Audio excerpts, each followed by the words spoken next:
दोस्तों हमें युद्ध जीतने के लिए जो सबसे ज्यादा आवश्यक चीज होती है वो होती है इंफॉर्मेशन। क्योंकि युद्ध से पहले मिलने वाली जानकारी को भी अगर हम देखें तो हो सकता है कि वो जानकारी कभी युद्ध ना रुकवा पाए, लेकिन युद्ध में जाने के बाद हमें जितवा जरूर सकती है। अब इसी का मैं अगर आपको एग्जाम्पल दूं तो 1971 के टाइम पर जब बांग्लादेश का हम निर्माण करवा रहे थे, उस टाइम पर भारत की इंटेलिजेंस एजेंसियों के पास ये जानकारी भी थी कि पाकिस्तान किस टाइम पर हम पर अटैक करेगा, किस दिन अटैक होगा, किस लड़ाकू विमान से हवाई हमला करेंगे, किस हवाई पट्टे को वो अपना निशाना बनाएंगे। कुल मिलाकर एग्जैक्टली हर एक चीज की जानकारी थी। इसी वजह से जब पाकिस्तान ने अपना पूरा जोर लगा लिया, अंबाला तक अटैक कर लिया, लेकिन उसके बावजूद भी हमें एक तिनके भर तक का नुकसान नहीं हो पाया। और उसका कारण था सही जानकारी का होना। और उसके बाद हमें धीरे धीरे करके जो आगे के इंटेल मिलते चले गए, उसी की वजह से हम बांग्लादेश का निर्माण भी कर पाए। और उसी के उलट कारगिल युद्ध और उसके बाद 2008 में जो मुंबई हमला हुआ था। लेकिन दोस्तों उससे पहले अगर अभी तक आपने इस चैनल को सब्सक्राइब नहीं किया है तो आपसे विनम्र निवेदन है कि आप इस चैनल को सब्सक्राइब कर नोटिफिकेशन बेल को ऑन कर लीजिए और वीडियो को लाइक कर दीजिए। चलिए हम वीडियो में वापस आते हैं। उस टाइम पर हमारी इंटेलिजेंस को सही से जानकारी नहीं मिल पाई, मे भी सही से वो एक्टिव नहीं थी उस टाइम पर। यही वजह है कि हमारे कितने ही सारे लोग मारे गए और बहुत सारे सैनिक हमारे शहीद हो गए। अगर हमें सही जानकारी होती तो हो सकता है कि हम मुंबई हमला रोक सकते या फिर उसमें कम से कम डैमेज पहुंचता हमें। और अगर कारगिल युद्ध में भी चरवाहे से पहले हमारी एजेंसियों को जानकारी मिल जाती कि इन पाकिस्तानियों की घटिया प्लानिंग आखिरकार क्या है, तो शायद उनके सैनिकों को वहां पर पहुंचने से पहले ही हम निपटा देते और हमारे इतने सैनिक शहीद ना हो पाते।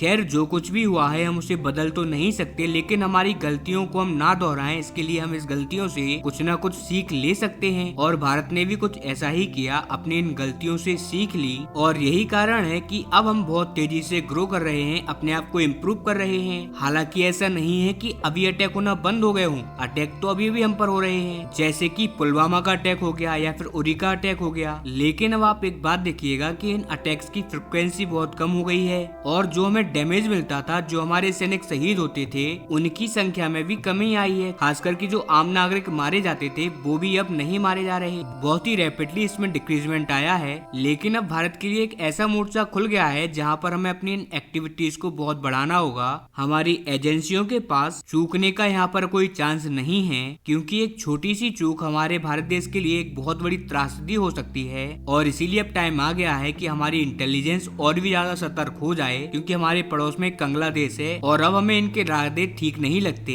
जैसा कि मैंने आपको कल ही खबर बताई थी कि बांग्लादेश ने भारतीय सीमा के पास में TV-2 नाम के ड्रोन तैनात कर दिए हैं, जो कि हथियारबंद ड्रोन है। मतलब कि इन ड्रोनों का इस्तेमाल किया जाता है किसी भी देश पर हमला करने के लिए, जैसे कि रूस यूक्रेन युद्ध में, अर्मेनिया अजरबैजान के युद्ध में इन ड्रोनों का बहुत ही ज्यादा यूज हुआ है। हालांकि बांग्लादेश का यहाँ पर कहना है कि हम इन हथियारों का इस्तेमाल सिर्फ जासूसी के लिए कर रहे हैं, लेकिन आज तक TV-2 बैरक्तार का जहाँ पर भी इस्तेमाल किया गया है वो सारी जगहों पर अटैक करने के लिए ही किया गया है। और यही वजह है कि अब भारत को बहुत ज्यादा सतर्क होने की आवश्यकता है और भारत सतर्क भी हो चुका है। अभी अभी खबर निकल कर आई है, जो कि आप स्क्रीन पर भी देख सकते हैं। खबर ये है कि भारतीय खुफिया एजेंसियां बहुत ही ज्यादा सतर्क हो चुकी हैं कि बांग्लादेश की जो नई इंटरिम सरकार है, जो कि अमेरिका के द्वारा बैठाई गई है, अब उसके इरादे बहुत ही ज्यादा खराब होते जा रहे हैं। और इसी वजह से अब इंडियन आर्मी भी एक्टिव हो चुकी है। जैसा कि आप स्क्रीन पर देख सकते हैं, रिसेंटली अलग अलग मीडिया रिपोर्ट्स आई हैं कि भारतीय सेना ने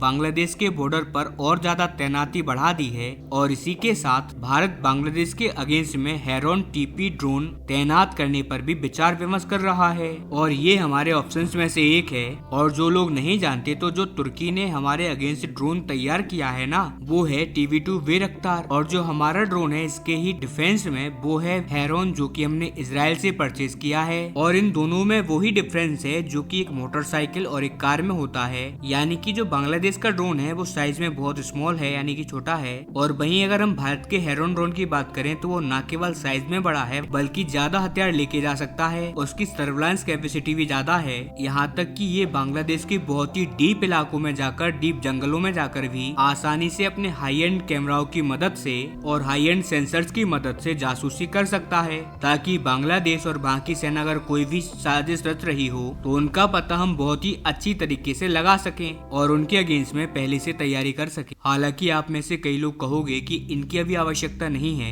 क्योंकि बांग्लादेश की अभी इतनी हिम्मत नहीं है कि वो भारत पर अटैक करे। लेकिन मैं आपको एक बात और बताऊं कि अब बांग्लादेश के अंदर पाकिस्तानियों का आना जाना बहुत बढ़ चुका है। अगर आप बोलो तो मैं आपको कल एक डिटेल वीडियो में बता भी सकता हूँ कि कैसे पाकिस्तान की सिक्योरिटी चेकिंग हटा ली गई है और वहाँ के जो सैन्य अधिकारी हैं, यानी कि पाकिस्तान के सैन्य अधिकारी, वो बहुत ही ज्यादा तेजी से आ रहे हैं, जा रहे हैं बांग्लादेश में। और ऐसे में भारत और बांग्लादेश के बीच में एक सैन्य कॉन्फ्लिक्ट हो सकता है। बस पाकिस्तान को एक छोटी सी चिंगारी भड़काने की देरी है। और अगर आप बोलो तो कल मैं आपको इस पर एक डिटेल वीडियो बनाकर विद प्रूफ्स बता भी सकता हूँ। इसीलिए आप चैनल सब्सक्राइब करके रखना और वीडियो में कमेंट करना। फिलहाल बस आप इतना जान लीजिए कि भारत पूरी तरीके से हर सिचुएशन को डील करने के लिए रेडी है।